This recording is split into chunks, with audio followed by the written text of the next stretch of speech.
da nake so ya fahimta a nan shine mutum da me zai ji da raɗaɗin rashin mulki zai ji ko kuma da zagin da kake wa mutum ko kuma da me zai ji a rayuwarsa ta duniya.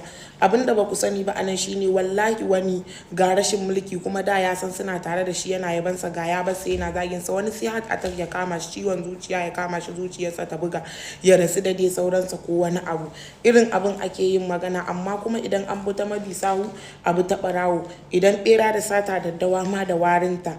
Ni matsala ta shine faɗan gaskiya, in dai gaskiya ta zo sai na fayyace ta ko akan wane ne, ni shine problem ina. Allah ka daina dariya, ba abin dariya bane, gaskiya ne. Kuna manyan 'yan siyasa duk inda kuka ga ya zagi wani kuma kun san daga baya dole sai ya zo ya zage ku, kamata ya ku karatun ta nutsu. Ba ma shi ba, duk mawakin da zai yi waka ya zama na yaban ku yake yi ba tare da ya kushe wani ba. Amma kuma lokacin da yake yaban ku yake zagin wani sai ku inda jin daɗi a cikin rayuwar ku. Yau mai gari yawa ya gashi nan ranka ta kaf ɗin ku a ya haɗe, babu wanda bai ciwa zarafi ba ko wani abu. Ai tun da har ya iya ɗaga baki ya adawa da kwankwaso, ya zagi kwankwaso ko ya zagi Buhari, wallahi tallahi dole kai ma in ya yabe ka wata ran sai yayi maka batanci ko wani abu.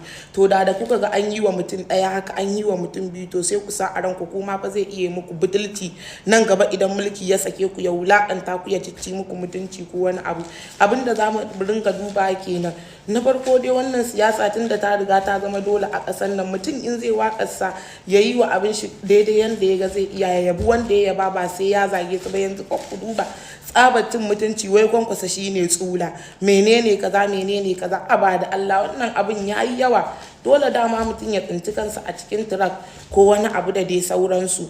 A lokacin nan wallahi kuma manyan ya kamata ku yi wa kanku faɗa, ku yi wa kanku karatun ta nutsu akan wannan bawan Allah da ma sauran mawaƙa. Ku daina ba da goyon baya ana zagin wani sabida ku ne kuke neman mulki ko kuma ku ne akan mulki, kuma definitely wata ran za a zage ku.